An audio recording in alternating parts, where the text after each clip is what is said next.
रेहाना ने चाय तैयार करके कपों में डालने के बाद पीछे मुड़ते अपनी बेटी की तरफ देखा था, जो साफ सुथरे गुलाबी रंग के लिबास में सर को दुपट्टे से ढके खड़ी कांप सी रही थी। उसकी हालत देखते रेहाना ने गहरी सांस भरी थी और फिर बगैर कुछ बोले वो चाय के कप वाली ट्रे उठाए सदफ की जानिब बढ़ा गई थी, जिसे देखते ही उसने माँ को देखते नफी में सर हिलाते इनकार करने की कोशिश की थी। जिद नहीं करो सदफ, जानती हूँ ना इनकार का हक नहीं दिया गया तुम्हें। रेहाना का लहजा कुछ सख्ती लिए हुए था, जानती थी यह वक्त अभी नरमी दिखाने का नहीं है। फिल वक्त जो मसला उन माँ बेटी को दरपेश था उससे निपटना जरूरी था। अच्छा चलो, मैं भी तुम्हारे साथ चलती हूँ। आखिर रेहाना ने उसे तसल्ली देते आगे बढ़ने का इशारा किया तो नाचार सदफ को आगे कदम बढ़ाने ही पड़े। घर के लाउंज में इस वक्त सदफ को देखने के लिए लड़के वाले आए हुए थे। सदफ की उम्र अभी सिर्फ 16 साल थी और इस उम्र में सदफ और उसकी माँ कभी भी उसकी शादी के बारे में सोच भी नहीं सकती थी।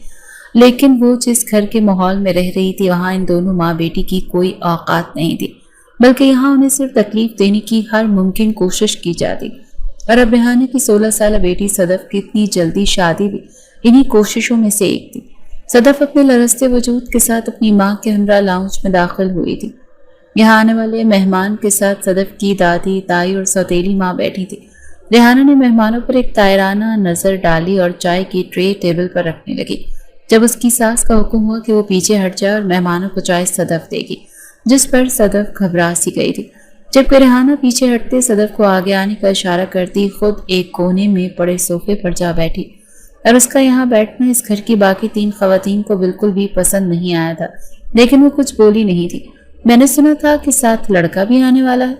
मेहमानों में सिर्फ 2 जरूरत से ज्यादा सजी संवरी खवातीन और एक 35-40 साल की अच्छी जसामत के मर्द को बैठे देखकर रेहाना ने पूछा तो उसके सवाल पर मेहमान खवातीन शर्मिंदा सी होती हुई नजरें चुराने लगी। यही तो है लड़का, हमारा भाई असगर अली। एक खातून की आवाज पहले जरा सी लड़खड़ाई, लेकिन फिर वो फर्राटे से चलने लगी थी। जबकि उसके इंकशाफ पर सदफ तो जैसे मरने वाली हो गई थी और रेहाना तासुब से अपनी सास, जेठानी और सौकन की तरफ देख रही थी।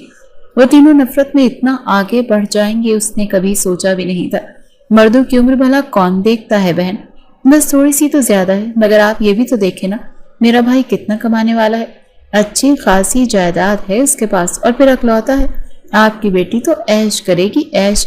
वो खातून चाहे कि बड़े बड़े घूंट भरती अपने भाई की खूबियां भी गिनवाने रेहाना को कायल करने की कोशिश कर रही थी। हाँ ना, आप बिल्कुल ठीक कह रहे हैं, हमें आपका भाई बहुत पसंद आया है। बाकी के मामलात मैं फोन पर आप लोगों से तय कर लूंगी।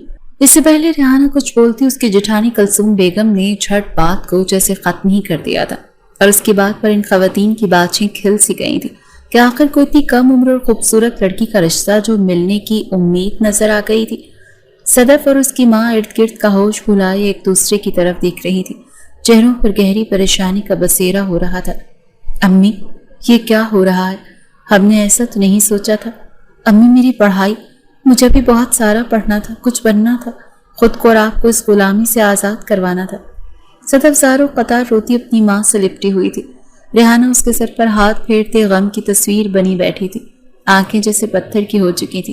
अम्मी, कुछ तो बोलें, मुझे किसी तरह बचा लें इस सब से, मुझे बहुत डर लग रहा है अम्मी।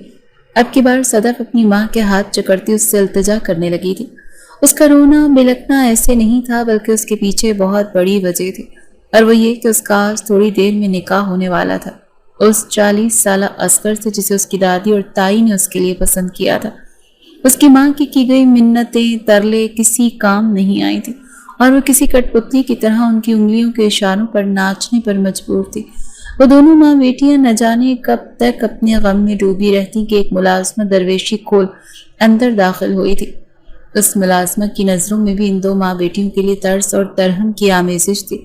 ये कुछ सामान है, बड़ी बीबी साई ने कहा है, सदफ को जल्दी से तैयार कर दो, लड़के वाले पहुंचने वाले हैं। मुलाजमा अपनी बात मुकम्मल करती चली गई थी, जबकि गुजरते वक्त का हर लम्हा इन दोनों माँ बेटी की हर उम्मीद खत्म करता जा रहा था। सामने पड़ा सुर्ख रंग का सूट सदफ को किसी किस्म की खुशी देने के बजाय शदीद दुख पहुंचने का बायस बन रहा था।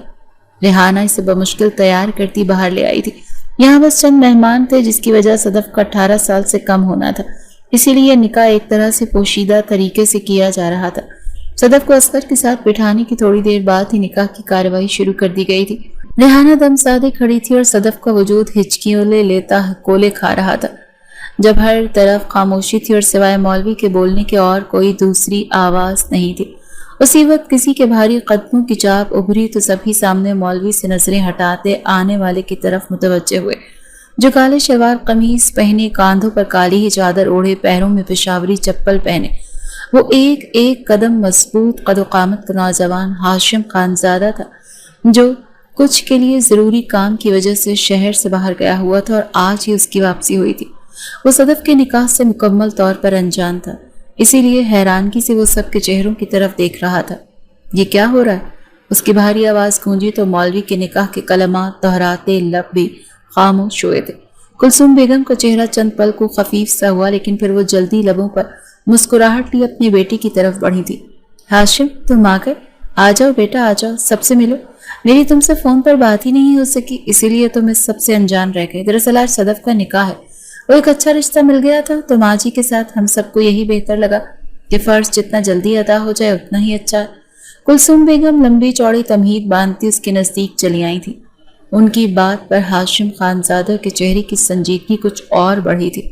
अब की बार जो उसकी नजर सब पुराने और नए चेहरों पर पड़ी तो बहुत कुछ जांचती हुई थी। हाशिम खानजादा की दादी माँ मारिया खातून, जो कि बाजू बुलंद किए चेहरे पर नर्म और शफीक मुस्कुराहट लिए अपने पोती की खुद के गले लगने की मुंतजिर थी, लेकिन वो आज उनकी तरफ आने के बजाय वहीं रुक गया और फिर जैसे ही वो बोला तो उसके मुंह से निकले अल्फाज सुनते मारिया खातून को लगा कि उनका दिल रुक जाएगा।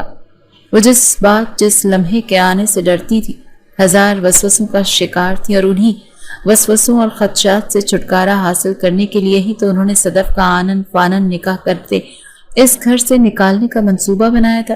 लेकिन इस मनहूस मारी सदफ की किस्मत, जो हमेशा उसके साथ दगा करते, आज वफा करने की ठान चुकी थी। ये निकाह, ये शादी नहीं हो सकती। हाशिम खानजादा के मुंह से निकले अल्फाज सबको साकित कर गए थे। सब हैरानगी से उसकी तरफ मुतवज्जे हुए थे, जबकि मारिया खातून, कुलसूम बेगम और सदफ की सौतेली माँ अजरा का चेहरा फक पड़ने लगा था। दिल किसी अनहोनी के ख्याल से धड़कने लगा था। क्यों क्यों बेटा, ऐसा क्यों कह रहे हो? कुलसूम बेगम ने उसके बाजू पर हाथ रखते उसे अपनी तरफ मुतवज्जे किया, जो कि सामने असगर अली पर कड़ी निगाह टिकाए हुए था, जिसकी बदौलत वो अच्छी सेहत का मालिक इंसान भी थर थर कांप रहा था। क्या मतलब क्यों?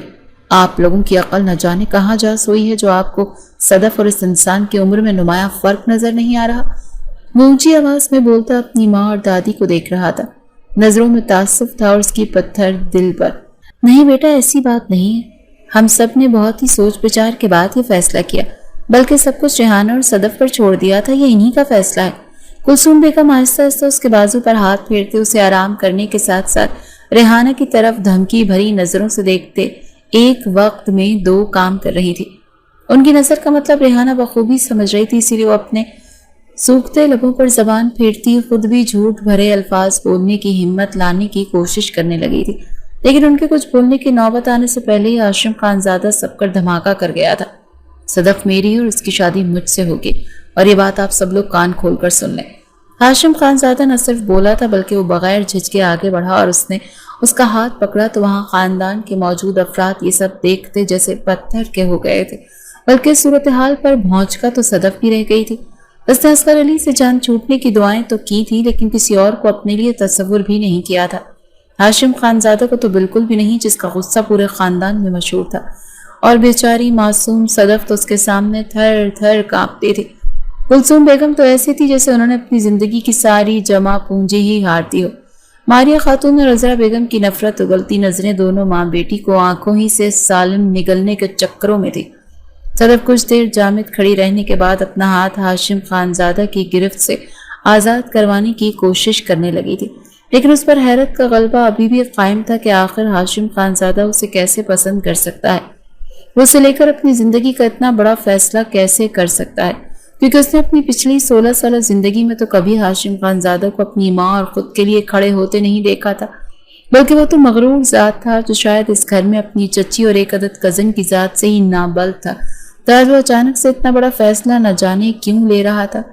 सदफ की जान सूखे पत्ते की मानंद लरस रही थी। उसने एक आंसू भरी नजर वहां मौजूद अपने नाम निहात रिश्तेदारों पर डाली थी, जिनकी जबानें फिल वक्त खामोश थी। लेकिन वो जानती थी कि बस कुछ ही देर की बात है, फिर इन सब के जहर भरे अल्फाज होंगे जो इन दोनों माँ बेटी को कई गुनाह ना होने के बावजूद लहू लुहान कर देंगे। फिर शायद हाशिम खानजादा का ये ड्रामा भी खत्म हो जाएगा। हाँ, ड्रामा। सदफ को ये सिर्फ हाशिम खानजादा का ड्रामा ही लग रहा था, जो अपनी माँ और दादी और चची के साथ मिलकर उन दोनों माँ बेटी को किसी नई तकलीफ से रूशनास कराने के लिए था। सदफ जो इर्द गिर्द का होश भुलाए अपनी पूरी ताकत सिर्फ करते अपने हाथ आज़ाद करवा रही थी, और इस कोशिश में वो हाशिम के बहुत नज़दीक आ चुकी थी कि वो भी आज जिंदगी में पहली मर्तबा उसे देख रहा था, और फिर देखता ही रह गया था कि वो भी सब भलाई सुर्ख रंग के दुपट्टे के हाले में उसका सफ़ेद चमकता चेहरा हाशिम खानजादा के दिल के बंद पड़े दरवाजे खुले थे, और फिर आबोताब से वो चेहरा उसके दिल के नेहा खानों में बसेरा कर गया था। वो दोनों न जाने कब तक अपनी ही दुनिया में गुम रहते, जब सदफ के कानों में असगर अली की बहन की चिंगाड़ती हुई आवाज गूंजी थी, ए लो, इन दोनों का तो शायद पहले ही से आंख मटक्का था। वैसे बहन, ये बहुत गलत बात है, आप लोग अपनी जान छुड़ाने को अपनी ऐसी लड़की हमारे मत्थे मार रहे थे जो बाद में भी अपने आशिक का पीछा नहीं छोड़ती, तो हम कहाँ के रहते? हमारी इज्जत तो खाक में मिल जानी थी ना। आप लोग अपने बिखेड़े आपस में निपटाएं, और अच्छा ही है इन दोनों की शादी कर दें इससे पहले कि ये दोनों गुनाह की तरफ जाएं। असगर अली की बहन के मुंह से यूं अपने किरदार की धज्जियां उड़ते देख सदफ का दिमाग दिल हुआ था। दिलो दिमाग शदीद गुस्से के जेर असर था। उसने लब भींचे हाशिम खानजादा की तरफ देखा, जिसे कोई फर्क ही नहीं पड़ रहा, लेकिन सदफ को फर्क पड़ रहा था, और बहुत ज्यादा पड़ा था। मेरा हाथ छोड़ें अभी, वरना, सदफ ने ऊंची आवाज में कहा। लहजे में मजबूती थी। हाशिम उसकी बहादुरी पर हैरान होते आबरू उचका गया। वरना क्या? मैं नहीं छोड़ रहा, हिम्मत है तो खुद छुड़वा लो। हाशिम को उसे गुस्सा और जिद दिलाने में लुत्फ से आया था। उसके मासूम से चेहरे पर गुस्सा काफी भला लग रहा था, लेकिन अपनी बात के आगे से सदफ का रद्दमल हाशिम खानजादा के साथ वहां सबके सांस रोक गया। सदफ ने हाशिम खानजादा की अकड़ पर बिना सोचे समझे छोटे से हाथ का थप्पड़ उसके गाल पर रसीद कर दिया, जिससे हाशिम खानजादा का चेहरा खिफ़त से सुर्ख पड़ा था। उसने शोला उगलती नजरों से सदफ की तरफ देखा तो अब की बार सदफ का दिल खौफ से धड़का था। उसमें न जाने इतनी हिम्मत कहाँ से आई थी जो सामने खड़े इंसान को थप्पड़ मार बैठी थी। शायद अपनी पाक शफाफ किरदार पर उठी उंगली उससे बर्दाश्त नहीं हुई थी। तुम्हारी इतनी हिम्मत, तुम्हें इसकी बड़ी कीमत चुकानी पड़ेगी। हाशिम खानजादा अब की बार उसके हाथ पर अपनी गिरफ्त मजीद मजबूत करता उसे एक तरफ खींचते ले जाने लगा तो सदफ के मुंह से चीखें बुलंद हुई थी। इतनी देर से खामोश हाशिम खानजादा के बाबा हैदर खानजादा जल्दी से आगे बढ़े थे। हाशिम, ये क्या हरकत है? छोड़ो उसका हाथ, तुम उसे इस तरह कहीं नहीं ले जा सकते। उन्होंने आगे बढ़ते हाशिम के हाथ पर हाथ रखते सख्ती से कहते सदफ का हाथ आजाद करवाया। तो वो हिचकियां भरती जल्दी से हैदर खान के पीछे छुपी थी। ए लड़की, तुम्हारी हिम्मत कैसे हुई मेरे बेटे पर हाथ उठाने की? कुलसूम बेगम एक चील की मानंद सदफ पर झपटी और किसी के कुछ सोचने से पहले ही वो अपने हाथ का जोरदार थप्पड़ उसके नाजुक गाल पर जड़ चुकी थी, जिससे सदफ की चीख बुलंद हुई थी।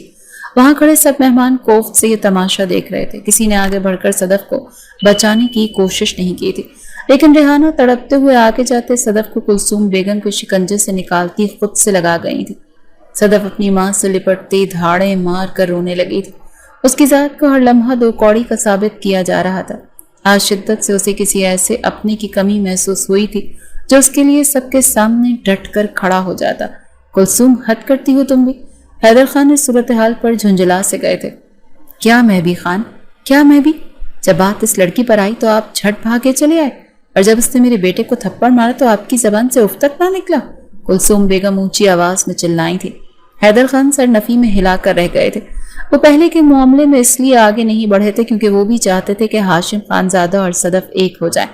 उन्होंने पहले कोशिश की थी, लेकिन कुलसूम बेगम ने उन्हें वहीं चुप करवा दिया था, और अब हाशिम खानजादा को खुद सारा मामला संभालते देख वो दिल में मुतमईन से होने लगे थे कि सब कुछ फिर बिगड़ता नजर आ रहा था। सदफ इस वक्त अपने कमरे में बैठी किसी गैर मरई नुक्ते पर निगाहें टिकाए चेहरा आंसू से पाक था कि जो कुछ हो चुका उस पर हैरानगी इतनी थी कि उसे समझ नहीं आ रहा था कि वो रोए या फिर असगर अली से जान छूटने पर खुश हो। रेहाना भी उसके पास खामोशी से बैठी उसका चेहरा तक रही थी, जो किसी भी किस्म के एहसास से दूर था। सदफ, तुम्हें हाशिम को थप्पड़ नहीं मारना चाहिए था बेटा। रेहाना ने गहरी सांस भरते बात का आगाज किया तो वो चौंकते हुए उसकी तरफ देखने लगी और अब एक तंस भरी मुस्कुराहट लबों पर बसेरा करने लगी थी। तो क्या करती? इस वक्त हाशिम खानजादा ने तो मेरी समझ बूझ की सलाहियत ही छीन ली थी, और फिर लोगों की गंदी ज़हनियत तो बस उठ गया हाथ। अंदाज थका थका सा था। वैसे हाशिम का इस तरह तुम्हारे लिए खड़ा होना मुझे तो अभी तक यकीन ही नहीं आ रहा। वैसे अगर ऐसा हो जाए तो हमें और क्या चाहिए सदफ? रेहाना ने पुरसोच तासुरात लिए कहा तो सदफ ने नकुवत से सर झटका। अव्वल तो ऐसा होने नहीं वाला, दूसरा अम्मी आप कैसे इस बारे में सोच भी सकती हैं? इस घर की 3 खवातीन जिनकी आज तक हमने गुलामी की है, आप क्या चाहती हैं मैं सारी जिंदगी इस गुलामी का तौक अपने गले में डाल लूं? हरगिज़ नहीं, मुझे ये कबूल नहीं है, सदफ ने 2 टूक लहजे में कहा। तो फिर क्या करें? और तुमने थप्पड़ मारते हालात मजीद मुश्किल कर लिए हैं। न जाने अम्मा और तुम्हारी ताई क्या करेंगी। रेहाना के अल्फाज में खदशात भरपूर थे। कुछ देर उनके दरमियान खामोशी छाई थी। सदफ ने कुछ करने की ठानी और गहरा सांस भरते हुए अपना फैसला माँ के गोश गुजार कर गई थी। अम्मी हमें यहाँ नहीं रहना, बस मैंने फैसला कर लिया, हम 1-2 दिन में किसी भी तरह इस घर से बहुत दूर चले जाएंगे और आपको मेरी बात मानना होगी। सदफ की बात रेहाना के लिए धमाका थी। वो अपनी पूरी आंखें खोले उसे देख रही थी। तुम्हारा दिमाग खराब हो गया है, कहाँ जाएंगे हम, क्या करेंगे? रेहाना ने गुस्से से उसकी तरफ देखा था। वो उसे डपट रही थी। उसे लगा गुस्सा दिखाने पर सदफ पीछे हट जाएगी, लेकिन आगे से सदफ का नफी में हिलता सर उन्हें वहीं चुप करवा गया। नहीं अम्मी, बस बहुत हो गया, अपने नाकर्दा गुनाहों की सजा भुगत ली हमने। मैं बड़ी हो चुकी हूँ अम्मी, खुद को संभालने के साथ आपको भी संभाल लूंगी, बस आपका साथ चाहिए।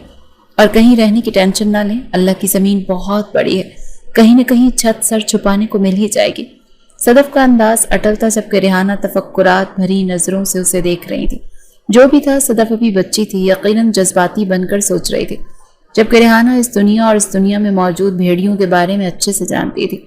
यहाँ एक महरम मर्द के साथ औरत महफूज नहीं तो वो 2 अकेली ज़ात औरत क्या करती? रेहाना ने गुस्सा और नरमी के साथ हर हरबा इस्तेमाल करते सदफ को कायल करने की कोशिश की थी, लेकिन वो आज जिंदगी में पहली बार अपनी जिद पर डट चुकी थी। उसने रेहाना को धमकी तक दे दी थी कि अगर वो ना भी जाए तो सदफ अकेली ही चली जाएगी। वो यहाँ इस घर में रहते मजीद किसी भी असफर अली या फिर हाशिम खानजादा जैसे मर्द के लिए अपनी जिंदगी दाव पर नहीं लगा सकती। उसे कुछ बनना था, कुछ हासिल करना था, ताकि फिर एक दिन वो इन जालिमों को मुंह तोड़ जवाब दे सके। उसके ख्वाब बुलंद थे और उनकी ताबीर उसे खुद ही तलाशनी थी। सदफ सफ़ेद लिबास पहने दुपट्टे को नमाज स्टाइल में सर पर ओढ़े तेज रफ्तारी से सीढ़ियां उतरी थी जब उसका तसादुम हाशिम खानजादा से होते होते बचा था। वो नीचे से ऊपर की तरफ जा रहा था और अब दोनों एक दूसरे के मुकाबिल खड़े थे। सदफ की नज़र बेख्तियार उसके उस गाल की तरफ उठी थी। यहाँ कल उसने थप्पड़ मारा था जिस पर उसे हाशिम के चौड़े वजूद के सामने खुद को च्यूंटी तस्वुर करते दिल घबराया था कि वो बदला लेने पर आ गया। तो कल भी तायाजान ने उसे इस सड़ियल इंसान से बचाया था। हाशिम उस पर नज़र रखे जैसे उसके चेहरे के बदलते तासुरात से उसके अंदर के अहवालात पढ़ने की कोशिश कर रहा था। सफ़ेद हाले में लिपटा चेहरा नूर की शुआएं हर तरफ बिखेर रहा था कि हाशिम खानजादा उस नूरानी चेहरे की जाज़बियत में डूबने लगा और आज भी बेख्तियारी के आलम में उसका हाथ उठा था। इरादा उसके गाल को छूते उसकी मुलायमियत महसूस करने का था, लेकिन जैसे उसका हाथ ऊपर हुआ सदफ को लगा कि वो उससे कल वाले थप्पड़ का बदला लेने के लिए है, जिसके डर से उसने जल्दी से अपना चेहरा एक जानिब को झुका लिया। आंखें बंद हो चुकी थी, लेकिन जब थप्पड़ के बजाय हाशिम खानजादा की उंगलियों की पोरों को अपने गालों से मस्क होते महसूस किया तो उसने झटके से अपने चेहरे का रुख उसकी तरफ किया था। साथ ही वो गुस्से से उसका हाथ जोर से झटक चुकी थी। हाशिम खानजादा के माथे पर पड़े बलों की तादाद में इजाफा हुआ था। ये लड़की उसके लम्स को कबूल क्यों नहीं करती थी? वो कज़न था उसका। करीबी ताल्लुक होने के बावजूद वो किस तरह से नफरत का इजहार करती थी। मैं आपकी जर खरीद गुलाम नहीं हूँ जो आप जब चाहें मुझे इस तरह छू सकें, समझे? हटे आगे से। आज भी वो पल में निडर बनती हाशिम खानजादा की अना को ठेस पहुंचाती एक साइड से होकर आगे बढ़ने लगी थी कि उसकी कलाई हाशिम खानजादा के हाथ में कैद हो गई। सदफ का दिल खौफ और घबराहट से हलक में आया था। सदफ ने अपने बचाव के लिए इर्द गिर्द किसी को तलाशना और फिर अचानक से कुलसूम बेगम वहां आन वारिद हुई और आज फिर दोनों को एक साथ देखते वो भड़कती आग में जा गिरी थी। हाशिम, छोड़ो इस लड़की को। वो वहीं नीचे खड़ी गुर्राई तो हाशिम न चाहते हुए भी आहिस्तगी से उसकी कलाई आजाद कर गया। सदफ जान छूटने पर जल्दी से सीढ़ियां उतरते आगे बढ़ी थी कि पीछे खड़ी कुलसूम बेगम की पाटदार आवाज पर उसके कदम रुके। ऐ चुड़ैल लड़की, मेरे बेटे का पीछा छोड़ दो, नहीं तो। कुलसूम बेगम नफरत से गोया हुई थी। ہاشم خانزادہ کے قدم اپنے کمرے کی طرف جانے کے بجائے وہیں ریلنگ کے پاس رکے تھے۔ وہ نہ چاہتے ہوئے بھی پلٹتے ان کی طرف متوجہ ہوا تھا۔ ہاں ہوں میں چڑیل، اور میں نے ایسا جادو کیا ہے آپ کے بیٹے پر کہ آپ اسے میرے شر سے کسی بھی صورت اب بچا نہیں سکتی۔ کر لیں جو کرنا ہے۔ صدف انہیں دو بدو جواب دیتی ہکا بکا چھوڑے کچن میں چلی گئی تھی۔ پیچھے سے وہ اس بات کو سنجیدہ لیتی پریشان ہو کر منہ ہی منہ میں اسے برا بھلا کہتی اپنی ساس کے کمرے کی طرف چلی گئی تھی، جبکہ اوپر کھڑا ہاشم خانزادہ کو پتہ بھی نہیں لگا کہ وہ اس چھوٹی سی لڑکی کے جواب پر مسکرا رہا ہے۔ لیکن جیسے ہی اسے اس مسکراہٹ کا احساس ہوا وہ جلدی سے سر جھٹکتے کمرے میں داخل ہوا تھا، ساتھ ہی دل میں خود سے مخاطب ہوا کہ واقعی میں کچھ تو تھا اس میں جو وہ بری طرح سے ہاشم خانزادہ کے دل و دماغ پر اثر انداز ہو رہی تھی۔ 2 دن بعد رات کے اندھیرے میں صدف اور ریحانہ موقع دیکھتے گھر سے مختصر سا سامان لیے نکل پڑے۔ ریحانہ کا وجود تو ہر بڑھتے قدم کے ساتھ ڈول رہا تھا۔ ڈری ہوئی تو صدف بھی تھی، لیکن وہ اپنی ماں پر یہ ظاہر نہیں کر سکتی تھی۔ صدف میں تو کہہ رہی ہوں بیٹا ایک بار پھر سوچ لو، کیونکہ اگر انہوں نے ہمیں تلاش کر لیا تو ہمارے ساتھ پہلے سے زیادہ برا ہوگا۔ ریحانہ نے ارد گرد موجود اندھیرے سے خوف زدہ ہوتے ہوئے کہا، مجھے تو نہیں لگتا یہ ہمیں ڈھونڈیں گے، بلکہ 3 خون پیتی چڑیلیں ہم سے جان چھوٹنے پر شکر کا کلمہ پڑھیں گے۔ اور ویسے بھی ہم یہاں نزدیک کے شہر نہیں جا رہے، بلکہ اس کسی مخالف کسی بڑے شہر کا انتخاب کریں گے تاکہ ہماری تلاش آسانی سے ممکن نہ ہو۔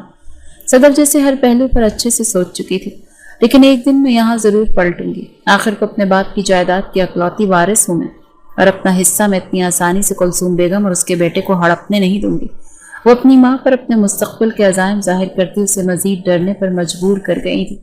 اور پھر اس رات کے بعد سے دونوں ماں بیٹی نے ایک نئی زندگی کا آغاز کیا، اور یہ زندگی بے شک زیادہ آسان نہیں تھی، لیکن یہاں ان کو ہر قسم کی آزادی حاصل تھی، اور وہ اس آزادی کے بلبوتے پر اپنی زندگی کو بہتر سے بہترین بنانے کے لیے کوشاں تھی۔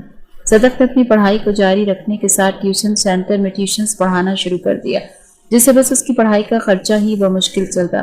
تب ریحانہ نے سارا دن فارغ رہنے کے بجائے ایک قریبی فیکٹری میں جانا شروع کر دیا۔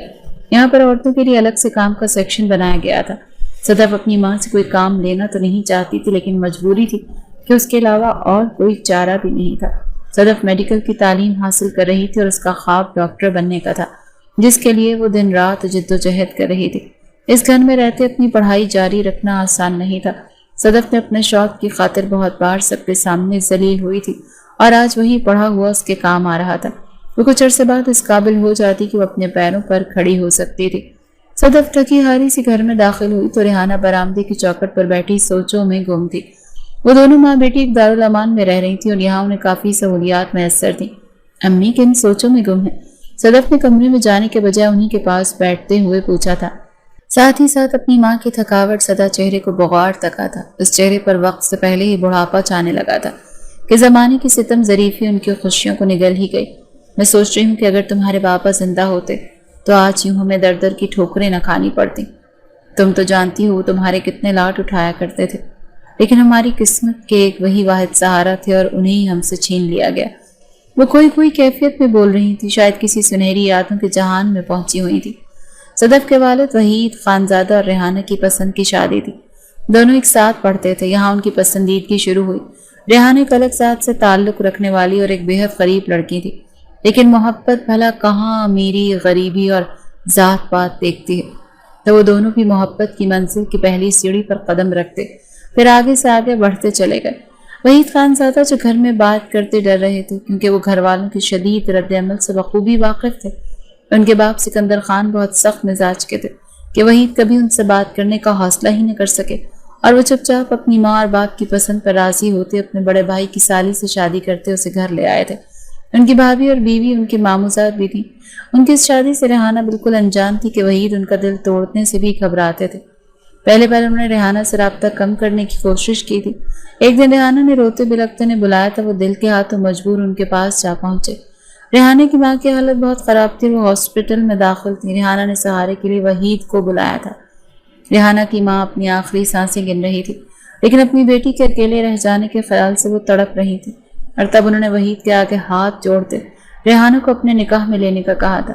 ایک بیمار ماں کو وحید انکار نہیں کر سکا اور ریحانہ کو اپنی زندگی میں شامل کر گیا، اور اس کے ساتھ ہی ریحانہ کی ماں چل بسی۔ وحید ریحانہ کو گھر لے جانے کے بجائے کرائے کے مکان میں لے آیا اور پھر وہ کشتیوں کا سوار بنتے زندگی گزارنے لگا۔ اس دوران ریحانہ کے ہاں صدف کی پیدائش ہو گئی، جبکہ وحید کی پہلی بیوی ابھی تک اولاد کی رحمت سے محروم تھی۔ کچھ عرصے بعد وحید کے باپ کا انتقال ہوا تو خود کو مضبوط بناتے ریحانہ کو گھر ہی لے آیا تھا۔ اسے لگا تھا کہ اس کی پہلی بیوی اور ماں اس کی اولاد دیکھیں گی تو اسے معاف کر دیں گی، لیکن وہ دونوں کافی پتھر دل ثابت ہوئی تھی۔ لیکن جیسے تیسے وحید اور ریحانہ نے ان کے دلوں میں جگہ بنانے کی کوشش شروع کر دی تھی۔ گھر میں کسی کا بھی سلوک ریحانہ اور صدف کے ساتھ اچھا نہیں تھا، لیکن وحید کے سامنے کوئی بھی منہ پر انہیں کچھ بھی نہیں کہتا تھا۔ اگر کوئی بات ہو بھی جاتی تو وحید انہیں صبر کی تلقین کرتے تھے کہ جو بھی ہے وہ اور ان کی بیٹی اپنوں میں ہے۔ زندگی زیادہ اچھی تو نہیں، بری بھی نہیں تھی۔ وہ دونوں اچھی امید کے سہارے ایک ساتھ خوش تھے کہ ان کی خوشی کو کسی حاسد کی نظر کھا گئی، اور وحید جو ایک دن گھر سے گئے تو پھر زندہ لوٹ کر نہ آ سکے۔ وہ ریحانہ اور اپنی بیٹی کو بالکل ہی بے آسرا چھوڑ گئے تھے۔ وحید کی موت کے ساتھ ہی ریحانہ اور صدف کی زندگی بدتر سے بدتر ہوتی چلی گئی تھی۔ ریحانہ کو ملازمہ بنا دیا گیا اور وہ بھی اپنی بیٹی کی خاطر زبان بند کرتے ان کا ہر ظلم برداشت کرنے لگی، لیکن ایک صرف اپنی بیٹی کو پڑھانے کے لیے اس نے سب کی منتیں ترلے کرتے اسے اسکول بھیجنا شروع کر دیا تھا، اور یہ احسان اس پر نہ جانے کتنی بار جتلایا جاتا تھا۔ صدف اور ریحانہ کو گھر چھوڑے پورے 6 سال ہو چکے تھے، اور ان سالوں میں صدف نے وہ سب حاصل کر لیا جس کا خواب سجائے وہ گھر سے نکلی تھی۔ ان گزرے وقت میں یہاں صدف کی خوبصورتی مزید نکھرتی اسے خوبصورت دوشیزہ بنا گئی تھی، وہیں ریحانہ کے بالوں میں سفیدی بال جھانکنے لگے تھے، لیکن اب اس کے چہرے پر ایک وقار اور ایک اطمینان نظر آتا تھا۔ امی آپ بالکل ٹینشن لیں، عامر بس آنے والا ہے، وہ گھر کا ضروری سامان پیک کروانے میں مدد کر دے گا۔ صدف اپنے کان سے سیل فون ہٹاتے ریحانہ سے مخاطب ہوئی۔ عامر وہ انسان تھا جو یہاں آنے کے کچھ عرصے بعد بہت جلد اس کے قریب ہوتا چلا گیا کہ ان کے درمیان ایک اندیکھا سا تعلق بن چکا تھا۔ آج صدف ریحانہ کے ساتھ اپنے شہر واپس جا رہی تھی۔ یہاں اس نے اپنی زندگی کے 16 سال گزارے تھے۔ وہ ڈاکٹر بن چکی تھی، لیکن اس نے اپنی ڈیوٹی اپنے شہر جا کر ہی شروع کرنی تھی، اور پچھلے کچھ حساب کتاب بھی تو چکانے تھے۔ کیا یار، میں کیسے رہوں گا تمہارے بغیر؟ بس اڈے پر کھڑے عامر نے اداسی سے کہا تھا، جیسے پہلے رہتے تھے، اور پلیز لڑکیوں کی طرح رونا دھونا کم کرو، اور میرا شہر زیادہ دور نہیں ہے، جب چاہے آ جانا۔ صدف نے اسے باتیں سناتے مشورہ بھی دیا تھا۔ اپنے شہر میں آتے ہی صدف کو لگا جیسے اس کی ساری محنت کا پھل اسے مل گیا ہو۔ اس نے نئے جوش کے ساتھ پہلے رہنے کے لیے ایک اچھی جگہ تلاشی تھی، اور پھر اپنی نوکری کے لیے کوشش کی تو جلدی اسے ایک بڑے سرکاری اسپتال میں جاب مل گئی تھی۔ ان سب سے فارغ ہوتی اس نے اپنے باپ کی جائیداد حاصل کرنے کے لیے عدالتی نوٹس بھجوا دیے تھے، اور نوٹس اس وقت ہاشم خانزادہ کے ہاتھ میں تھے، جن کو کھول کر وہ ایک بار پھر پڑھنے کے بعد ان سے نظریں ہٹانا بھول گیا تھا۔ سب گھر والے اس کے ارد گرد ہی موجود تھے۔ بیٹا کیا ہے یہ؟ حیدر خان نے تجسس سے پوچھا تو وہ بری طرح چونکا، کیونکہ وہ تو ان کاغذات کو بھیجنے والی کے خیالوں میں کھو سا گیا تھا کہ واقعی وہ لڑکی کچھ سال پہلے ایسا سحر اس پر پھونک کر گئی تھی کہ اس کے دائرے سے باہر نکل ہی نہیں سکا تھا۔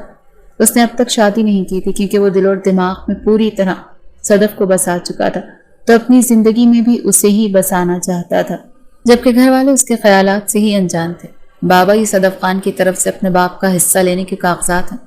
ہاشم خان زادہ نے وہ پیپرز حیدر خان کی طرف بڑھا دیے، جبکہ باقی سب کو تو جیسے سانپ سونکھ گیا تھا۔ کیا یہ میرے وحید کی بیٹی صدف نے بھیجا ہے؟ تم سچ کہہ رہے ہو؟ ہاشم ایسا ہے تو مجھے اس کے پاس لے چلو بیٹا، مجھے اس سے معافی مانگنی ہے۔ میرا بیٹا روز میرے خواب میں آتا ہے لیکن منہ موڑے رکھتا ہے، ناراض ہے وہ مجھ سے۔ ان گزرے 6 سالوں میں ماریہ خاتون مزید بڑھاپے میں پہنچ چکی تھی، اور اب ان کی اکڑ بھی ٹوٹ چکی تھی، جبکہ کلثوم بیگم اور ان کی بہن عذرا آج بھی نفرت کے اسی مقام پر تھی۔ اب بھی ان کے چہرے پر ناگواری پھیلتی چلی گئی تھی۔ آئے ہائے، پتہ نہیں کہاں کہاں منہ مارتے اسے اب اپنے باپ کی جائیداد کا یاد آ گیا۔ کلثوم بیگم نفرت سے گویا ہوئی تھی۔ اس سے پہلے کہ کوئی کچھ بولتا، ماریہ خاتون کی طبیعت ایک دم سے بگڑنے لگی تو سب کو ان کی طرف متوجہ ہونا پڑا۔ ان پر بے ہوشی طاری ہوتی دیکھ ہاشم انہیں باہوں میں بھرے جلدی سے گاڑی کی طرف بھاگا، تو حیدر خان کے ساتھ کلثوم بیگم اور عذرا بھی دوسری گاڑی میں ان کے پیچھے چلی آئی تھی۔ ہاسپٹل پہنچتی ماریہ خاتون کو ICU میں لے جایا گیا تھا۔ یہاں اب بس سینئر ڈاکٹر کے آنے کا انتظار تھا۔ گھر والے سب وہیں موجود تھے۔ وہیں صدف ایک نرس کے ساتھ اپنے کمرے سے نکلتی اس طرف آنے لگی۔ اس کے ساتھ چلتی نرس اسے تیزی سے مریضہ کی حالت کے بارے میں آگاہ کر رہی تھی، جب صدف کے پاؤں اچانک سے رکے تھے۔ وہ جو ICU میں داخل ہونے والی تھی، لیکن باہر کھڑے افراد پر نظر پڑتے ہی کچھ دیر کے لیے ساکت ہوئی، اور ایک بہت بڑا جھٹکا تو وہاں موجود باقی سب افراد کو بھی لگا تھا۔ وہ سب آنکھیں پھاڑے صدف کو اور اس کے حلیے کو دیکھتے حیران کھڑے تھے۔ میم جلدی آئیں، ICU निकलती एक नर्स ने पुकारा तो सदफ सर झटकती जल्दी से सबकी नज़रों से ओझल हुई थी। हैदर खान और हाशिम खानज़ादा तो कुछ देर के बाद नॉर्मल हो गए थे, लेकिन कुलसूम बेगम और अजरा को तो सदफ का यहाँ होना हजम ही नहीं हो रहा था।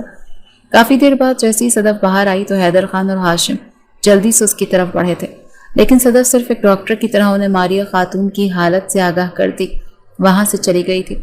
हाशिम ने दूर जाती सदफ की पुश्त को तीखी नज़रों से तका था कि वो छोटी सी लड़की अब की बार मजीद खूबसूरत होने के साथ एक गुरूर लेकर भी वापस लौटी थी। हाशिम खानज़ादा को अपनी पसंद, अपनी मोहब्बत पर फख्र महसूस हुआ था।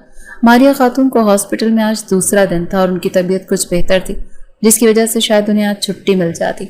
सदफ को उनका मुकम्मल चेकअप करते अपने कमरे की तरफ जा रही थी जब हाशिम खानज़ादा भी उसके पीछे ही कमरे में दाखिल हुआ था।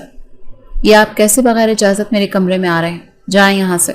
सदफ ने गुस्से से दरवाजे की तरफ इशारा किया था, लेकिन हाशिम खानज़ादा ढिठाई से उसके वजूद को मोहब्बत भरी नज़रों से निहारते सदफ को झुंझलाने पर मजबूर कर गया था।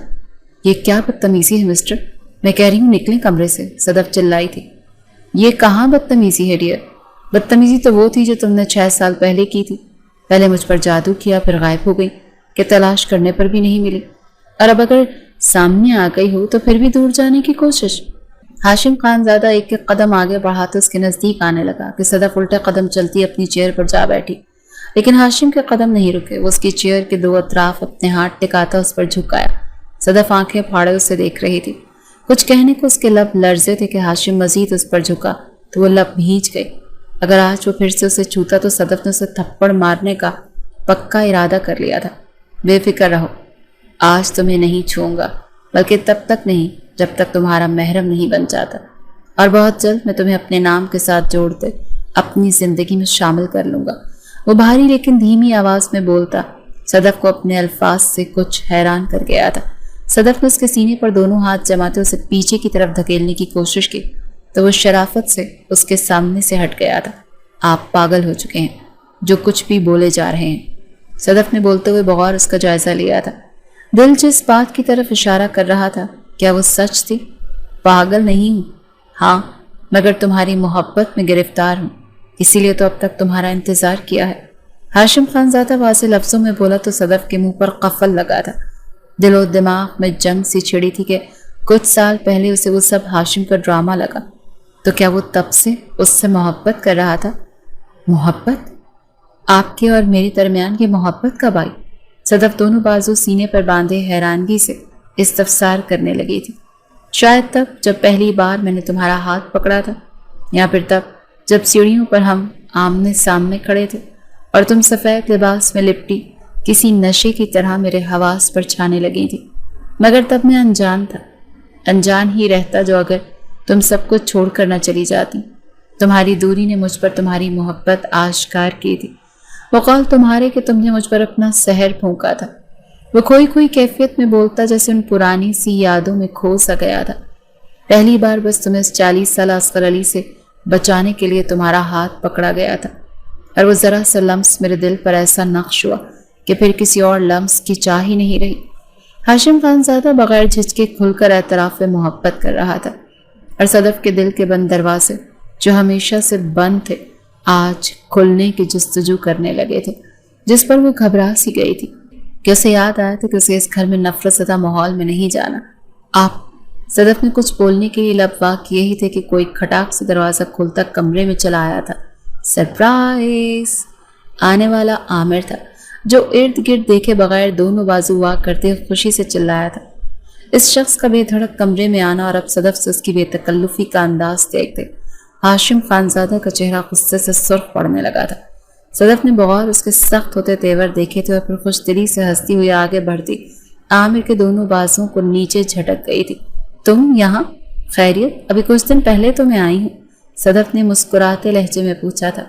वो जैसे हाशिम खानज़ादा की ज़ात को फरामोशी कर गई थी, या फिर जानबूझकर ऐसे कर रही थी।